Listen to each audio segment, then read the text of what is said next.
episode of Real Talk. And tonight, it's morphin' time because we're talking about the Power Rangers movie. So if you haven't seen it, go see it because, as Justin likes to say, spoiler alert, they'll be full of them. So go back, watch the movie, come back and watch our episode and be informed. So let's get to talking. Let's first start out by the first opening minutes, and I want to talk about this. Okay. We learn how the dinosaurs apparently are killed. Right. Zordon commands an asteroid to destroy Rita Repulsa and, of course, all the dinosaurs on the planet. Yeah, I mean, anybody knows one of the most important parts of a film is the opening, and I thought the opening was pretty strong. They tried to almost mimic some of the stuff I felt like we kind of got that vibe from that independent short, which kind of launched all the hype in the first place to kind of kick this off. So it was kind of like they were reminding you of that, and it was almost making you wonder what the tone of the movie was going to be. It wasn't quite that, but we can talk more about that later. I mean, I honestly loved the first few minutes because, I mean, if you watch the Power Rangers, the backstory is a little vague. You know, it's not really, you know, you just know her as this space witch. But in this movie, it was like, no, she was a Power Ranger. Not just any Power Ranger, but the former Green Ranger, which was huge for me. Yeah, I remember watching that, trying to remember, was like that like always her deal or part of her thing? Was she like a former Ranger? Like, I honestly couldn't remember that. No, in the 90s TV shows, she was literally just an evil space witch. Lived in a castle on the moon. This one, I mean, they took her in, I mean, she's almost like this vengeful ranger, and according to it, millions of years in the past, like, she turned on Zordon in the original Rangers and, you know, wreaked havoc on, you know, prehistoric Earth. So it was really cool to see that backstory. And of course, you know, the movie followed true to the show. 5 teenagers in high school, you know, in this movie, they stumble upon the coins, you know, they stumble upon these powers, and I think they did a decent job. Yeah, the opening was very powerful. Bryan Cranston and Elizabeth Banks, I feel like, are the ones that get the most background, though, and that's what you just described. The teenagers are a little like, you know, it's kind of your average teenager thing, a little, you know, drama. Yeah. For people that like that old school teenage drama stuff. It was definitely Degrassi with superpowers. And I think it was a little too much Degrassi, and there should have been a little bit more superpowers to balance it out. I mean, you don't even see the Rangers until, like, towards the end. Yeah. I mean, honestly, I was a little, you know, it was like, oh, man, we don't get to see them till the end, but kind of was like the show, where it's like the show kind of was like, all right, there's this backstory, like they're in school, then all of a sudden, oh crap, here's a monster. Oh crap, it's morphin' time. Oh crap, here's the Megazord. If you liked the show when you were a kid, you're going to like a lot of the stuff. Yeah, it was definitely refreshing to see this. I mean, it's been 20 years since the Power Rangers came out. Actually, more than 20 years since the Power Rangers came out. So to see a modernized film, I mean, I've been following the progression of this film for 2 years.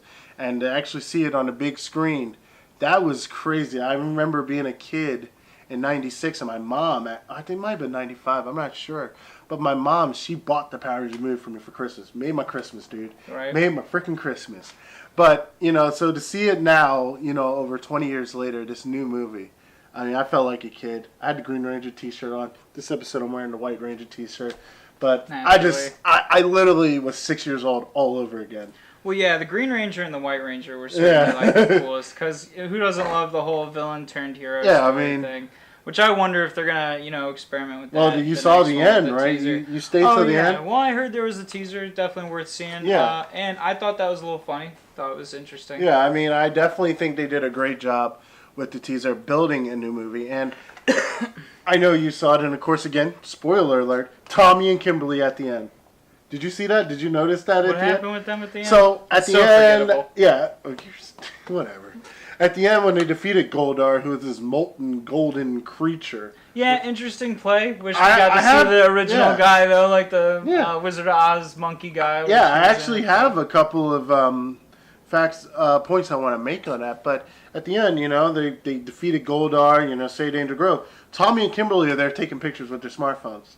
Yeah, I did see that. Yeah. I was like, oh, they're pulling a Stan Lee right now. I love it. So that was good. But that was cool that you had two of the most iconic Rangers. Yeah, I love it when they do that stuff. Leave those little Easter eggs for the fans. You know, people just eat it up. But I do want to go to the villains for a second. You have Rita, this evil, banished Power Rangers, just been on virtually ice for like millions of years, I guess you could say.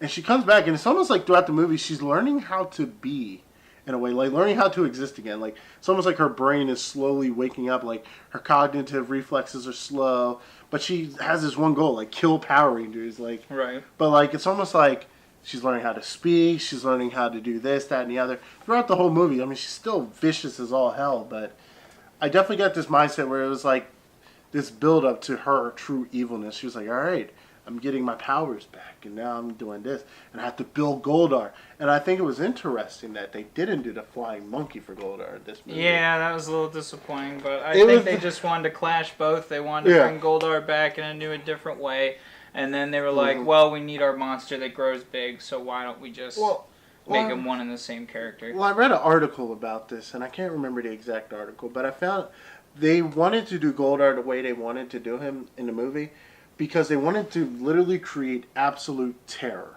Mm-hmm. What's more scary than something that doesn't have a real face? Is that why they did that? That's why they did it. Their thoughts were that like there's nothing more terrifying than something that's just constantly changing. This dark, evil, molten creature that's just destroying this little California town. Right, and you touched on this a second ago, but I kind of want to bring it back to this. Is Elizabeth Banks, can do anything with whatever you hand it to her.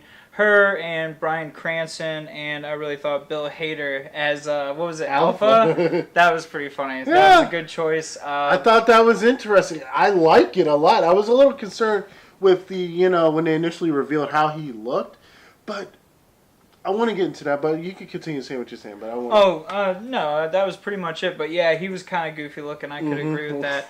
But yeah, I think Bryan Cranston, Elizabeth Banks, and Bill Hader just did the most they could with what they had, and just because they're natural talents, they were able to make it work. They had the cheesy lines like you'd expect from a Power Rangers episode. Once again, if you like Power Rangers, this is definitely very Power Ranger-esque.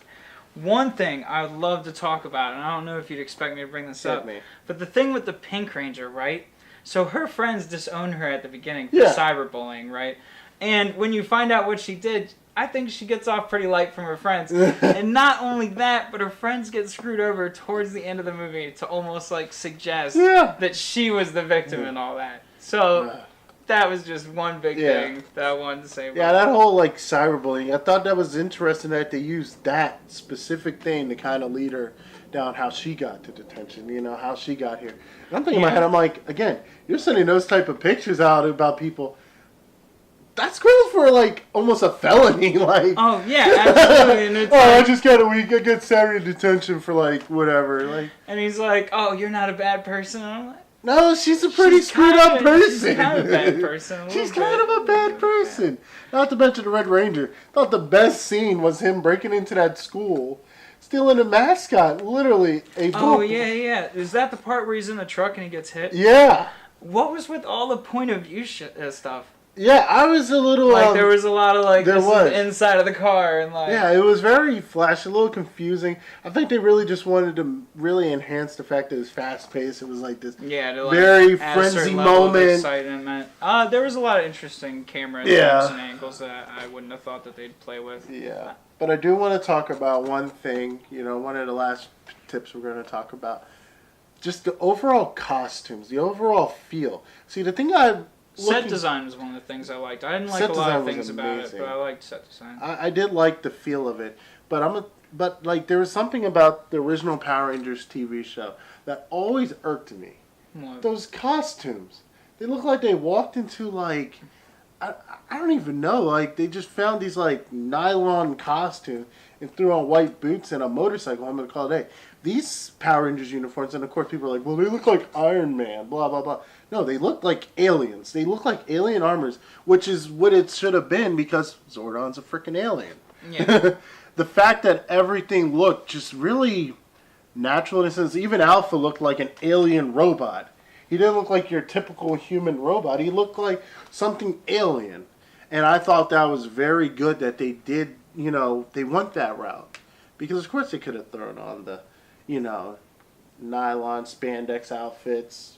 But no, they went their extra route of making it an actual armor. Well, yeah. That looked believable. Set design and the 3 big actors were probably the big expenditures here. The teenagers probably didn't cost much. No. And, they're new actors, all of them fairly young. I will say, out of all of them, Blue Ranger killed it. Yeah, RJ Blue Ranger Kyler. was funny. Okay, Yeah. I would say that he was Billy probably one killed of the most it. entertaining to watch. RJ's his name, but he killed it. I mean, the fact that he just brung so many different levels. I mean, of course, you had the Red Ranger, your standard jock. I mean, but he had some deep stuff going on. But, you know, the Black Ranger also another character with multi-layers that was like, you know, he's taking care of his mom. They're next to homeless, you know, living out in the rock quarry. I guess that's where he was living in that trailer. Yeah. I thought those 2 Rangers, the Blue and Black Rangers, definitely brung a lot to the movie, and I definitely think it pushed the drama. And I'm interested to see what's going to happen in the second one. They are saying there's going to be a sequel. Well, yeah, I mean, that's pretty obvious. I mean, yeah, it is obvious, but I mean, they know they're going to make money off it. Yeah, it's Power Rangers. because I'm gonna show up opening day and watch it. See, I want to see like the Pokemon movie that comes out where it's like dog fights. You know, that's what I want to see happen next. I want the realistic Pokemon movie. None of this childish honestly, stuff. if the success of Power Rangers goes this route, I wouldn't be surprised if you saw a live-action Pokemon movie. Or what if they turned the Power Rangers into more like the Netflix series, like that online video that we got to see that one time? Because I think here they're trying to find a balance. Are you talking between about the action adult Power Rangers series? Exactly. I heard that owner was actually talking about trying to make an actual series. And then wasn't the Red Ranger, the Green Ranger? He said he wasn't really nuts about it. He said he like gets the appeal, but he always felt like Power Rangers was more of a kid's thing. Jason David Frank wasn't about it, but you don't have to be in it. And you don't have to be in it. I loved it. Exactly. But yeah, there was also actually the Zordon and Veltar movie. You talked about that, the prequel, where it was showing like the backstory of Zordon and Rita. Actually, that was made by a Baltimore guy. Actually, I can't remember his name. We'll put the link actually to the video in the info section. But yeah, actually, we'll put the link to both those Power Ranger films, the adult version and the Zordon and Veltar. Yeah. But yeah, definitely good movies. But yeah, Baltimore guy made that one. But yeah, I mean, Power Rangers was definitely a good movie. I would love to see them build on this, maybe make it way better.